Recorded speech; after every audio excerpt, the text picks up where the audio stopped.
ya empezamos, retomamos con Mundos Paralelos. Ahora recibimos a Miguel Ferrada, autor del libro ilustrado Tras la huella de Frankenstein. Sí. Hola Matías, hola Francisco. Hola, ¿qué tal? Bienvenido. Gracias.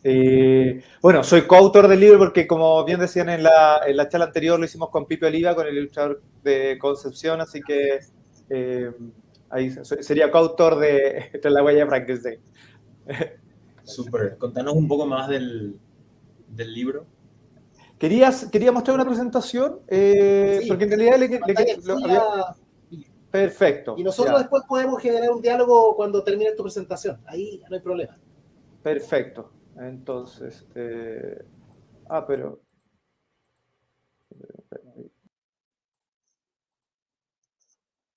Me voy para allá. No sé, ¿se ve ahí la...?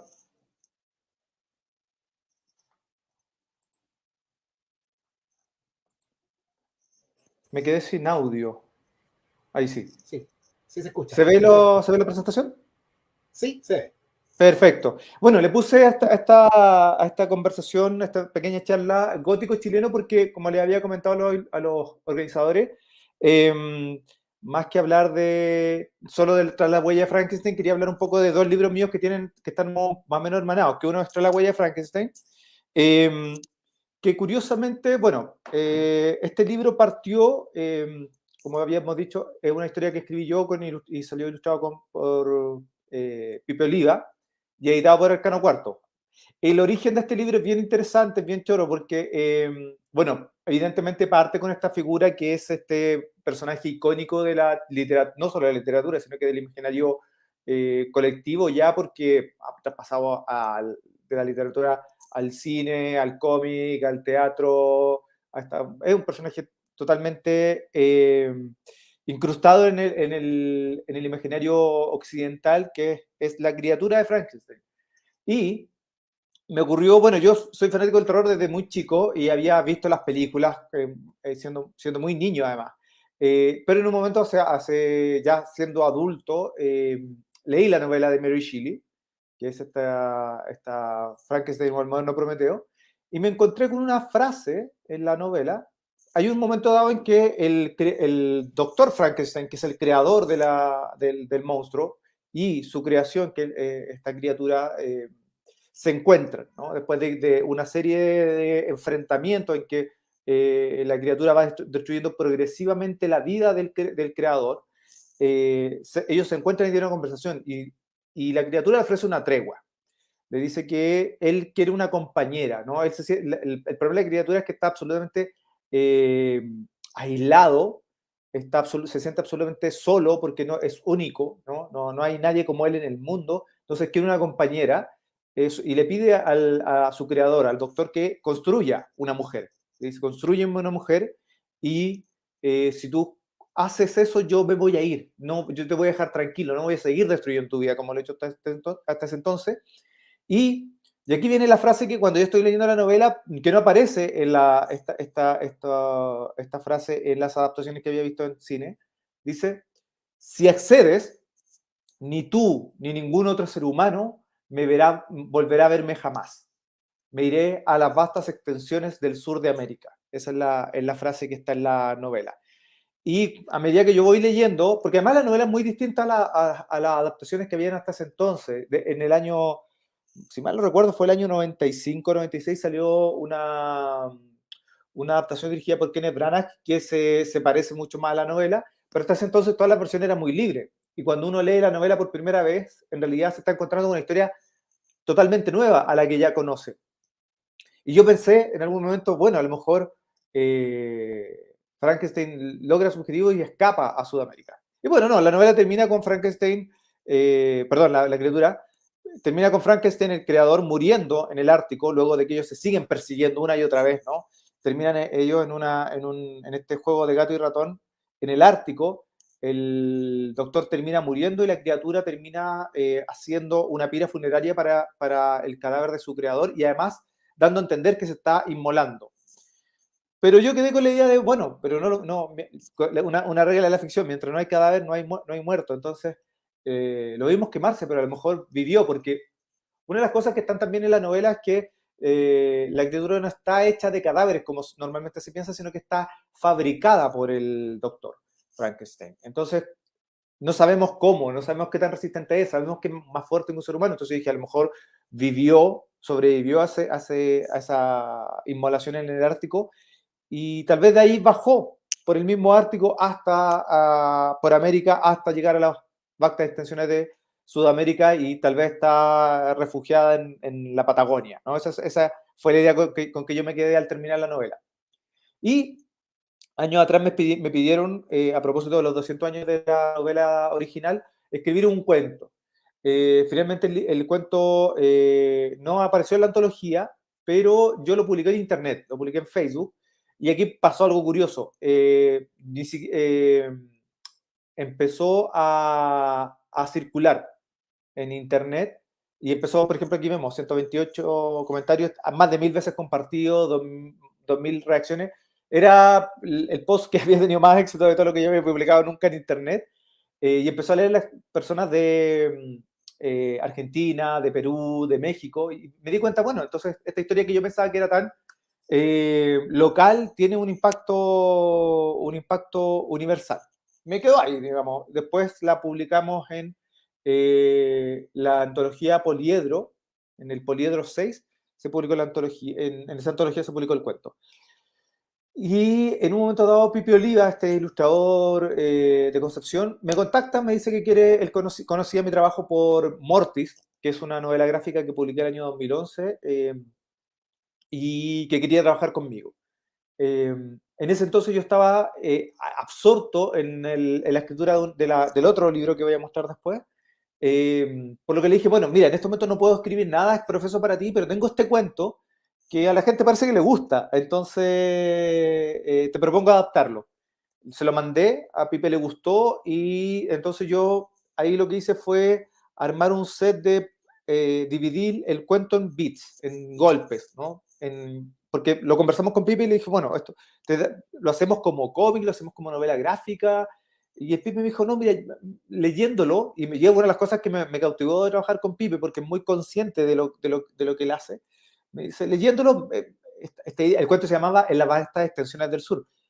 Se me ocurre hacer dobles páginas que se vea el sur, que se vean estos grandes paisajes, que se vean esta vastedad, que se pueda apreciar.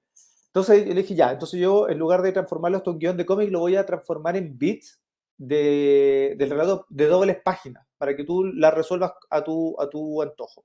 Y ahí Pipe tomó el cuento, lo leyó varias veces y fue armando estos paisajes visuales que están en este libro. Aquí está en la primera página que parte precisamente con la cita que yo les acabo de mostrar.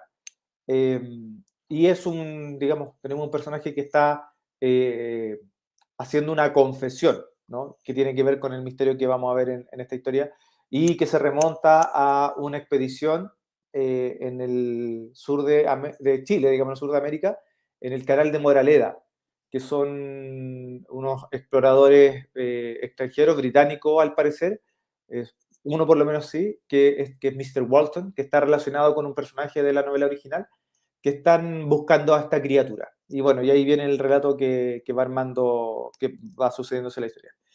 Y bueno, las cosas que hablamos con Pipe para esta historia era que el monstruo no podía tener la apariencia que tenía en el cine clásico, por lo menos la de Boris Karloff. Uno, porque no es la descripción de la novela, y dos, porque habían pasado 200 años o 150 años al momento de esta historia. La criatura tenía que ir viviendo en un ambiente distinto al del norte de Europa, viviendo en la Patagonia chilena, en estos fiordos, en estos grandes bosques agrestes, donde pocos seres humanos se atreven a ingresar. Entonces, esta criatura tenía que estar, tenía que verse el paso del tiempo, tenía que estar cubierto con pieles para poder protegerse de la inclemencia del tiempo. Entonces, ahí hubo un diseño de Pipe que fue bien interesante para lograr dar con esta criatura en nuestra versión. Y bueno, una de las cosas además que hizo Pipe fue mezclar cosas. Y aquí podemos ver lo que yo les decía, ¿no? Estas dobles páginas para mostrar los paisajes o escenarios pero después tenemos estas dobles páginas donde construye fragmentalidad, ¿no? Es como, hay una sola imagen, pero en realidad está compuesto de tres imágenes a su vez. Porque también una de las cosas que era interesante era que, si bien la criatura en la novela no está construida a partir de cadáveres, sí tiene ese carácter fragmentario siempre, es como que algo que ya se le añadió por capas a la criatura. Entonces, esta novela gráfica o este cuento ilustrado iba a tener este carácter fragmentario. Las imágenes también iban a tener, a veces ser simplemente dobles páginas con un gran dibujo y otras veces ser fragmentos de imágenes que están surcidas. Y en otro, por ejemplo, acá es otro ejemplo. Y en otro momento iba a aparecer más un cómic, ¿no? Con viñetas separadas por las calles o gutters que normalmente separan las viñetas. Había momentos en que había un globo de texto. Entonces también esta cosa híbrida, ¿no? Tomar de el libro ilustrado, del cómic, de la imagen única, pero, o la imagen mezclada, o la imagen, varias imágenes pero separadas por calle, era un tratamiento interesante para dotar de dinamismo a esta historia. Y una de las cosas también más interesantes es que, bueno, hay un libro en este relato. El personaje encuentra un libro que es parte de la novela original. Y Pipe hizo una cosa que es maravillosa, que además porque en el cuento no ocurre, ¿no? En el cuento sabemos que el personaje encuentra este libro y sabemos que él dice que lo lee, pero no vemos el libro nunca en mi texto. En cambio, lo que Pipe hizo fue que llega un momento, vemos el contenido del libro, o sea, hay una nueva capa de lenguaje, ¿no? Donde Pipe ahí además, yo le comentaba, este libro es el libro de no solo de un científico, sino que además de un alquimista. El doctor Frankenstein era alquimista. Es una cosa que también se suele pasar por alto en las adaptaciones. Leía a Paracelso, a Alberto Magno, entonces tenemos que tener cosas de ese tipo en este. Entonces Pipe hizo estas páginas, que esta es una muestra de lo que habría sido ese libro. Bueno, y ese libro fue publicado por Editorial Recuerdo, después le puedo mostrar la copia física.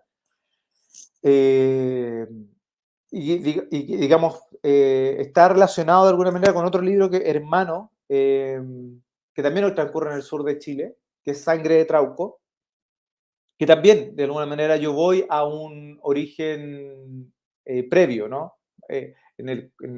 Entre la huella de Frankenstein, evidentemente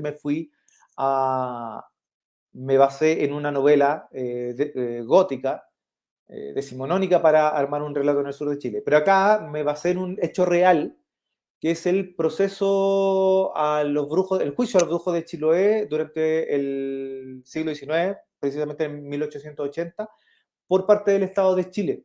En el sur de Chiloé está la Isla Grande de Chiloé, que es un archipiélago. Bueno, está la Isla Grande y un montón de islas chicas que componen el archipiélago de Chiloé.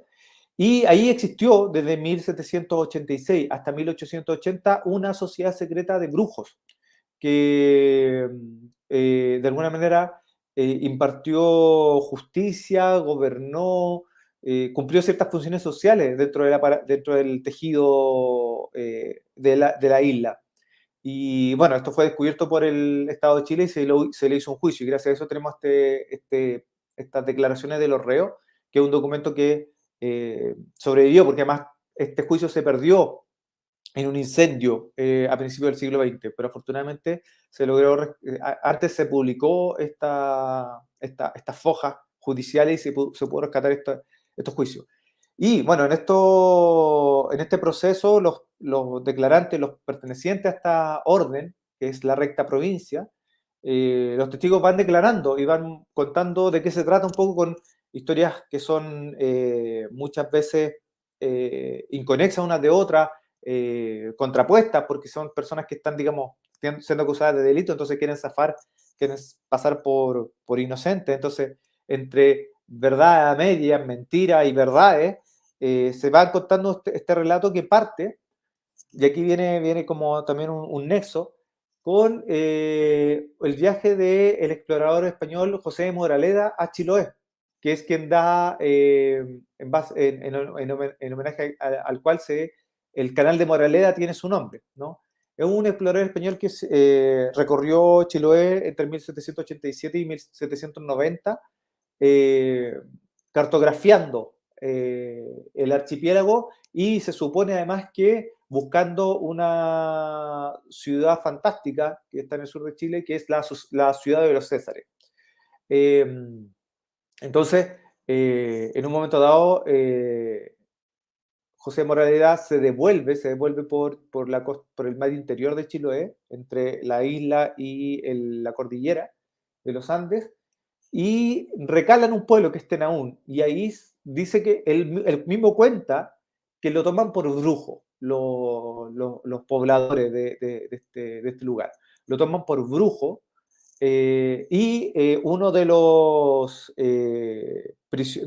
detenidos en este juicio, 100 años después, Mateo Coñocar recuerda esa historia, la cuenta como algo que le contaron a él de niño, en que llegó este explorador y se transformó en animales frente a toda la gente del pueblo, para convencerlo de que tenía poderes y que se fuesen a trabajar con él.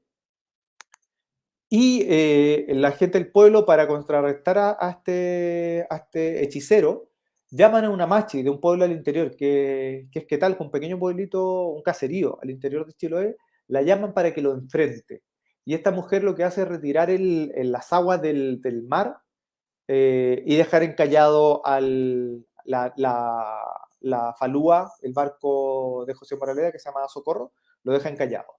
Y este personaje no consigna esta historia en su diario convenientemente, pero sí consigna que llega al pueblo y lo toman por brujo. Entonces, algo de cierto hay de la historia. Y lo que cuenta la leyenda es que le entrega un libro a la Machi para que forme una orden, un libro de magia.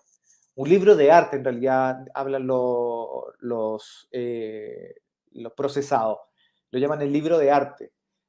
No es extraño que a un libro de magia se le llame libro de arte, porque el ars regia, el arte real, es la alquimia. Entonces, y de hecho, custodian este libro en un despacho, que es la cueva de Kikaví, con una llave a la que llaman llave de alquimia. O sea, evidentemente se trataba de un libro con conocimientos esotéricos, a lo menos. Bueno, y esto desató una guerra intestina entre dos facciones, una en el norte del archipiélago, que está habitado por huilliches, que son los que vemos a un costado con ponchos, y en el sur, descendientes ya, porque ya esa etnia ya estaba desapareciendo, pero sí había muchos descendientes de los chonos, que eran canoeros, que no eran agricultores como los huilliches, sino que eran gente del mar.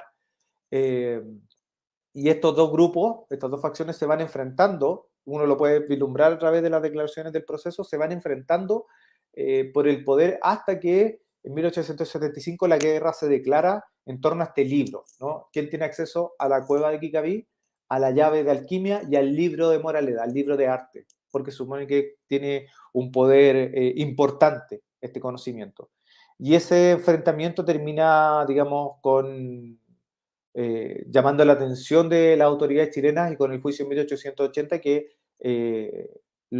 da fin histórico a la recta provincia, pero se supone, y hay algunos elementos históricos también, que algunos de los miembros siguió ejerciendo labores de hechicero en sus diferentes poblados, otros se fueron, abandonaron el lugar en el que vivían, y sin embargo, digamos, y luego la historia de la recta provincia pasa a ser parte de la leyenda.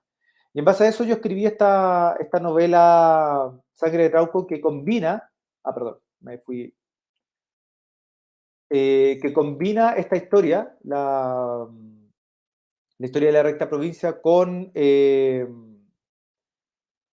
una trama en el presente, una trama, digamos, más ligada al Nordic Noir, un thriller que comienzan a ocurrir asesinatos de mujeres en el sur de Chile, y la protagonista que viaja al funeral de su mejor amiga, que es una de las víctimas, que la primera víctima de esta secuencia, se da cuenta que esto está relacionado con esta sociedad secreta de brujos que asoló el sur de Chile en el siglo XIX. Y ahí comienza una trama que va por un lado en el presente con la investigación y por otro lado con una serie de flashbacks donde reconstruí la historia completa de la recta provincia, hipotéticamente, ¿no? En base a los archivos que estaban disponibles en el juicio, ¿no? Del juicio. Bueno, eso es un poco mi presentación y esos son mis datos, los puedo dejar después si a alguien le interesa buscarme en redes sociales. Súper. La verdad que es súper interesante. Yo honestamente no conozco nada de tu obra, soy de Paraguay, hola. Y ya me dieron ganas de leer ya. Gracias. ¿Dónde podemos encontrar tus libros así? Librerías, venta directa, digital. Sí, mira, el Tras la huella de Frankenstein, que es este libro, es tapadura, este lo vende Arcano Cuarto, es Arcano Cuarto con número romano. El libro ahí están, ¿no? Tiene unas guardas, tiene estas imágenes maravillosas de Pipe. Este se puede encontrar en Arcano Cuarto y en buscalibre.cl y otras tiendas online, pero particularmente Arcano Cuarto. Y Arcano Cuarto tiene más puntos de venta además, ahí están en su página. Y en buscalibre.cl yo sé que está. Y Sangre de Trauco, que es esta novela, es bastante contundente porque son 2 tramas, así que bueno, en Chile está disponible en Feria Chilena del Libro, Antártica, también en Arcano Cuarto, y en Busca Libre, en esos 3 Busca Libre que digamos vende online, en Feria Chilena del Libro y Antártica, que son las 2 principales cadenas, y en Santiago en la que leo Forestal y que leo de Pedro de Aldivia. Y a los que les interese, digamos, en el extranjero, ya que aprovechando que es una instancia internacional, está en Amazon, bueno, también para los chilenos está en Amazon como ebook y como el libro en tapa blanda. Entonces, hay personas que lo han comprado, hay que sacar el costo, digamos, si sale mejor pedirlo de Chile a través de Buscalibre, cuánto sale el costo de envío, y si no, en Amazon está, en Print on Demand, y es bastante conveniente, la verdad, el precio, pidiéndolo, no sé, en México, digamos, o Colombia. Yo creo que ya para acá sale más caro, pero allá algunas personas lo han comprado y me dicen que sale bien conveniente. Sí. Miguel, queremos leer algunos comentarios que nos han llegado. Ya, bacán. Para ti. Acá Guillermo Pereira, quien estuvo antes con nosotros, dice: grande Miguel Ferrada, gran trabajo con Mortis. Recuerdo Eterno Retorno, lo compré en preventa en su momento. Gracias Guillermo. Un libro que ya tiene, queríamos hacer una edición de 10º aniversario, pero estamos preparando una edición así como filete, entonces nos vamos a atrasar un poco, pero sí, y gracias por eso, ¿no? Como esa preventa fue muy linda, porque fue además mi primer libro, ya a nivel, yo había sacado algunas cosas antes, pero ese fue mi primer libro a nivel profesional y fue muy gratificante la recepción que tuvo. Que además se está publicando en Estados Unidos, se publicó en Estados Unidos y ahora en Italia, así que mejor. Traducido, o sea, está... Sí, agarró una fuerza muy buena. Sí. Profe Flo dice: son muy buenos. Gracias, Flo. Una sí, carita de sorpresa también. ¿Matías? Te dejo, Fran, si querías hacer alguna pregunta. Y ¿Sí? Después. Bueno, aquí también llega otro comentario de Profe Flo, dice: quiero mi Mortis. Trabajando para usted, se viene pronto, estamos terminando algunos detalles. Es que nos decidimos hacer, precisamente como ese libro, mira, lo tengo acá.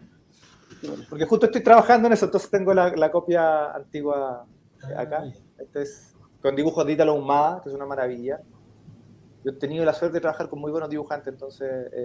y bueno, mira, hay ilustraciones de Claudio Romo, de Martín Cáceres. También, sí. Bueno, y al final decidimos hacer una edición de aniversario con material extra. Estamos aprovechando que tuvo esta nueva vida internacional, dejar una versión... Este es un libro que, digamos, se entiende solo, pero igual había que... Igual creemos que, como es un relanzamiento de un clásico, que es el Dr. Mortis, que es de los 60, de la creación de Juan Marino, hay elementos que faltaban para entender, que quedaban medio en el aire, y por eso decidimos hacer una versión que fuese más redondita, pensando en que está llegando a un público internacional, ¿no? En Sudamérica se conoce al Dr. Mortis, entonces no había problema ahí, pero ya llegando en otras fronteras fue como, La vamos a tener actitud, que arreglar, claro. vamos a tener que arreglar algunas cosas. Sí. Sí.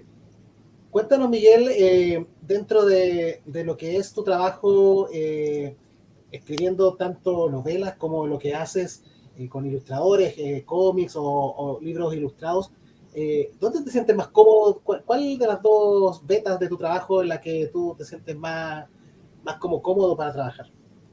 A ver, si es por comodidad, si es por comodidad escribiendo prosa, por una cosa súper sencilla. Mira, esta fue mi primera novela y yo quería escribir una novela de 200 páginas más o menos. O sea, esto, ¿cachai? Como yo quería escribir esto. Claro. Y terminé con 600 porque en un momento dado me sentí libre de poder escuchar esta historia y ver todo lo que me pedía, como habían dos tramas, y además, bueno, yo al principio no tenía planeado escribir toda la trama del pasado, no tenía planeado reconstruir la historia de la recta provincia, pero después se me hizo necesario. Entonces, poder escribir sin estar pensando, pobre dibujante, lo que va a tener que, la cantidad de cosas que le estoy pidiendo que dibuje, y solamente mi mano la que saca alhambra, escribiendo, eso es cómodo, ¿no? Es relajante en ese sentido. Ahora yo soy un escritor bien económico, o sea, no escribo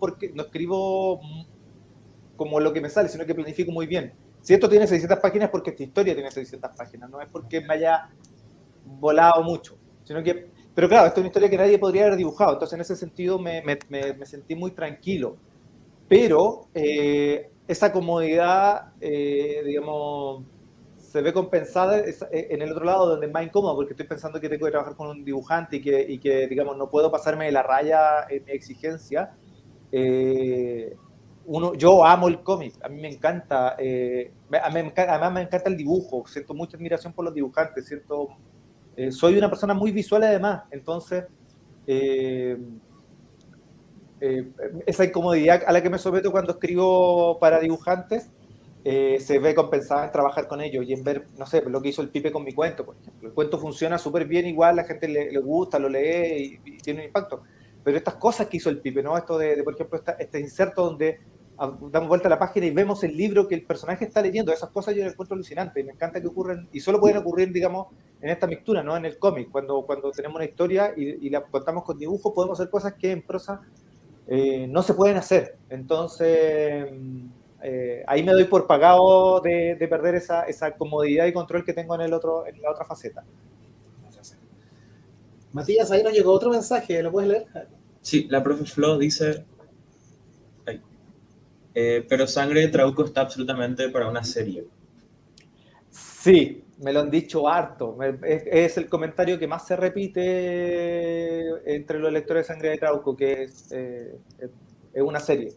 Pasa que yo soy, como insisto, soy una persona muy visual, entonces una de las cosas que me han dicho es que cuando escribo logro evocar, logro poner al lector en el lugar, ¿no?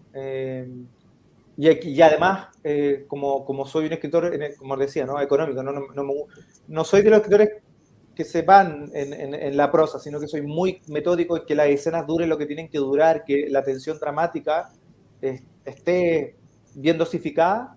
Entonces también es una manera muy cinematográfica de escribir, ¿no? Así que parece que sí, parece que sería una muy buena serie. ¿Y has pensado escribir guiones para películas o series? A ver, o sea, me gustaría, pero no he hecho, la verdad no he hecho el trabajo de meterme en ese mundo. He escrito para algunos proyectos, eso sí, pero no han llegado a buen puerto. Es un mundo mucho más complejo, ¿no? Si ya sacar un cómic es complicado porque estás trabajando con una persona y digamos, los tiempos tuyos con los tiempos del otro tienen que calzar y coordinarse. En el caso de una serie o una película son equipos gigantescos. Entonces, digamos, yo tendría que seducir a un director para que se entusiasme con una de mis historias para poder escribir, digamos, porque yo no podría dirigir ese proyecto, tiene que haber alguien que lo dirija y no he logrado seducir a un director todavía. ¿Eres celoso a la hora de que tu historia se transcriba a la imagen? ¿Esperas que se vea muy de acuerdo como tú lo imaginas o das ciertos grados de libertad? Yo creo que lo mejor es para responder eso son los dibujantes, pero yo creo que doy harto grado de libertad porque precisamente eso es lo que me gusta, ¿no? Me gusta... Para mí el trabajo con un dibujante es similar a una danza. ¿Mm? Entonces no es como que yo voy y le digo, mira, esto es lo que yo quiero que tú dibujes, ¿no? Para eso escribo un cuento, ¿no? Yo sé, ahí yo controlo muy bien las imágenes que quiero poner en la mente del lector. En el caso de trabajar con un dibujante, me gusta mucho los hallazgos que ocurren, ¿no? Lo que surge en esa gestalt, ¿no? En esa retroalimentación. Tiendo a entregarle guiones bien detallados, bien y llenos de imágenes y de referencias, incluso de olores, pero no es porque yo quiera que dibujen X cosas, sino que quiero comunicar súper bien cómo yo veo esto, ¿no? Y de ahí ellos llegan con otra cosa y la ven desde otro lado, es inevitable. Y a mí ese efecto me gusta, ¿no? Es como que yo le trato de pintarle al dibujante, mira, esto ocurre así, pasa así, huele, el olor que surge bueno, nadie va a plasmar un olor, digamos, pero yo le digo que el olor está ahí, ¿no? Este sonido, tampoco hay sonido en el cómic, pero yo pongo, mira, imagínate, te deberían doler los oídos cuando está ocurriendo esto. Son cosas que no están pasando, pero yo las trato de comunicar para comunicar un estado mental. Y luego el dibujante llega con algo y no es lo que yo pensaba, pero siempre es mejor, o casi siempre es mejor. Muy pocas veces, hay veces que yo digo, ¿sabéis que esto no me convence tanto? Pero ni siquiera le digo, hazlo como yo lo haría, sino que es como lo conversamos. ¿Sabéis que esta solución no me gustó tanto? No me convence, y la vamos conversando y la vamos puliendo. Yo creo que el caso más... y bueno, con todos los dibujantes que he trabajado ha funcionado así, ¿no? Con la Jade González en la de Chile Bunches, con Pipe acá, con Gabriel Rodríguez cuando hicimos un Mortis, con Lázaro. Y el caso donde, bueno, y ahora se vienen unos cómics de Mortis que estoy haciendo con Víctor Abarca, que también ocurrió esa alquimia de que mezclar dos cosas y sale un tercero que no es lo mismo ni lo que yo estoy poniendo ni lo que él está poniendo, sino que en realidad es una cosa nueva. Pero con Ítalo en Mortis Tenor 2 no ocurrió que Ítalo hubo viñetas que era como si me la hubiese sacado del cerebro. Yo no sé cómo hizo eso. No, y después yo miraba en el guión y en el guión no estaba la descripción tal cual. Es brutal. Habían ciertos lugares que yo decía, mira, estas son mis referencias, y Ítalo llegaba y era tal cual yo me lo imaginaba. No, eso fue en estado de gracia. Claro, había una buena conexión ahí con tu dibujante. A la hora de las portadas de tus libros, ¿también tienes da instrucciones o la editorial se preocupa más de eso? A ver, en Mortis, lo que pasa en esa época yo era el editor de Arcano, yo ahora no estoy en Arcano Cuarto, yo dejé la editorial, pero claro, yo fundé Arcano Cuarto y este libro lo diseñé yo, o sea, es un diseño mío. Y además soy diseñador, entonces, en el caso de La Noche en Bunches fue la Jade la que diseñó la portada, porque de hecho yo no era editor y eso se conversó entre Felipe Benavides, que era el otro autor, la Jade, que era la dibujante, yo y Claudia Villal y Yanka Ferrada, que es mi hija además, pero que eso eran las editoras de Arcano en ese momento. El Pipe fue el que llegó con esta idea para Tras la huella de Frankenstein, y me encantó el Ouroboros. O sea, yo tengo una fascinación por los símbolos y por la magia ceremonial y por la alquimia, entonces que llegara con un Ouroboros fue genial. Pero yo creo que le sugerí que hubiese un tratamiento tipográfico, ¿no? Le dije, podría ser una cosa tipográfica, y el tipo llegó con esto.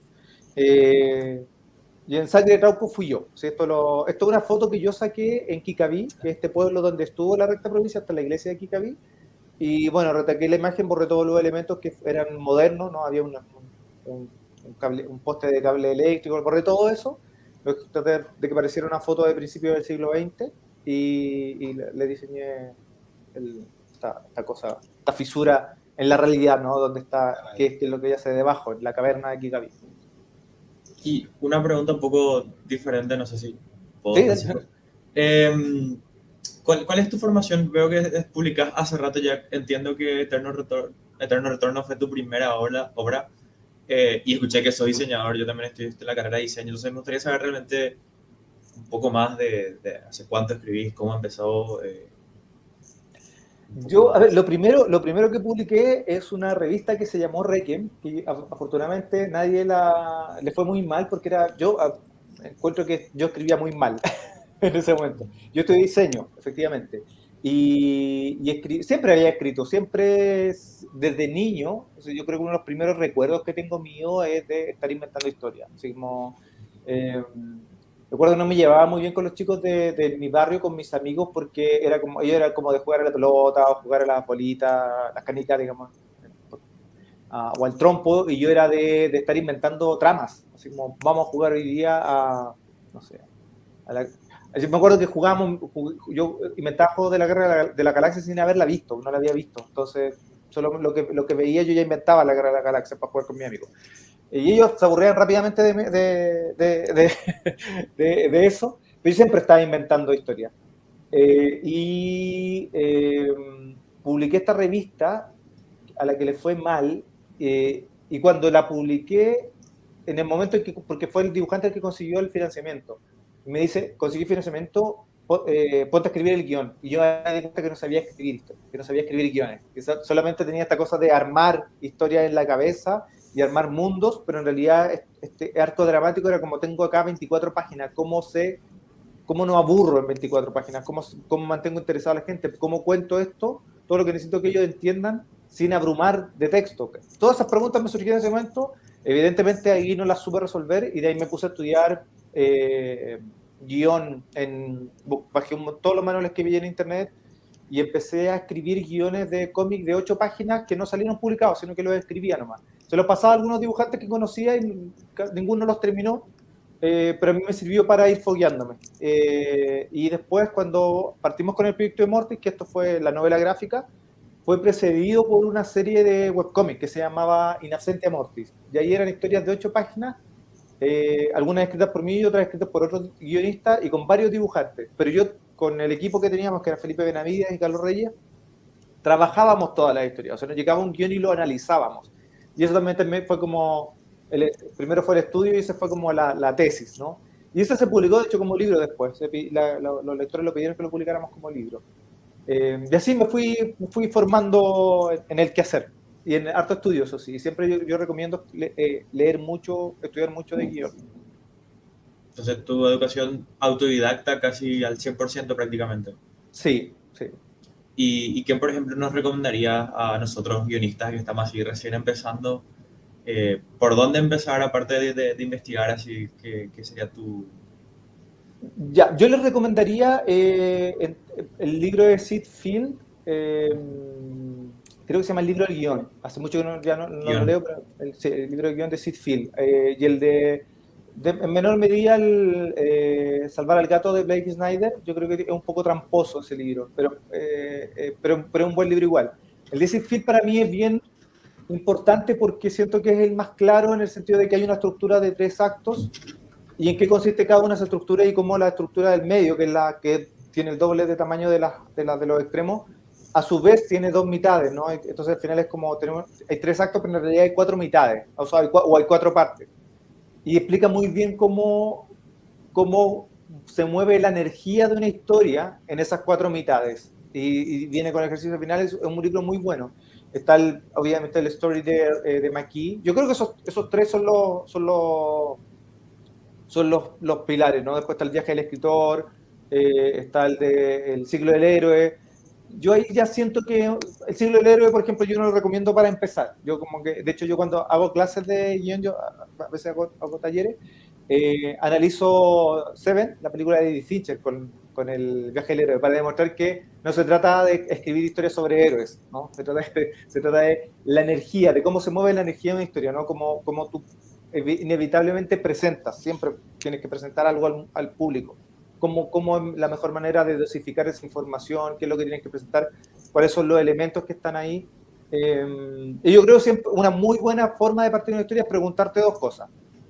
¿De qué se trata la historia que quiero contar? Y escribirla en 4 líneas. Si puedes condensarla en 4 líneas, tienes una historia que puedes contar. Si no, es que en realidad tienes algo que es medio inasible. Y la otra pregunta, que para mí es la más importante, es ¿de qué estoy hablando? Que es una pregunta que no se responde de inmediato a veces. Y muchas veces uno la termina respondiendo al final. Yo me di cuenta al final de escribir Sangre de Trauco de qué estaba hablando. Fue una sorpresa para mí también. Pero siempre estártelo preguntando, porque una muy buena manera de generar historias que tienen un impacto emocional, ¿no?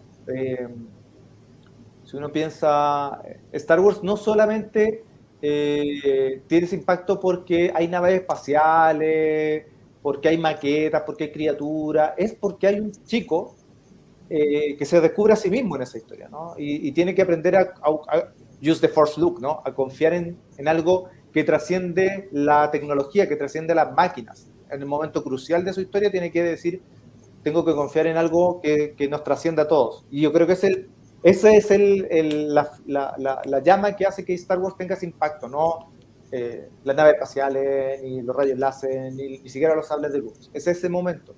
Y eso es porque, ¿de qué estamos hablando cuando estamos escribiendo esto? ¿De qué se trata? ¿De qué se trata de Star Wars? Bueno, hay un imperio galáctico y hay un ejército rebelde que quiere destruirlo y hay un chico que se suma a esta cruzada. Pero ¿de qué está hablando? Está hablando de algo que nos trasciende, ¿no? Entonces, esas dos preguntas yo creo que son las que uno tiene que hacerse mientras está escribiendo la historia. Y además aprendiendo los rudimentos, ¿no?, de la estructura dramática para poder, sobre todo, dosificar bien la información, para no aburrir al lector, no abrumarlo, mantener siempre esa relación con él, ¿no? Que sea siempre un diálogo. Aprender la estructura dramática es aprender a dialogar con tu lector, en vez de soltar un discurso. Bueno, Miguel, agradecemos tu participación en Mundos Paralelos. Ha sido bastante también formativa tu participación, porque nos has regalado algunos tips de cómo justamente escribir. Y dejo para que digas tus palabras finales antes de cerrar. Cuéntanos proyectos, algún saludo, ¿qué es lo que tienes? Sí, bueno, primero que nada agradecerle a ustedes por la invitación, porque en realidad, como les decía en la reunión previa, estas instancias son fundamentales para uno, para dar a conocer su trabajo.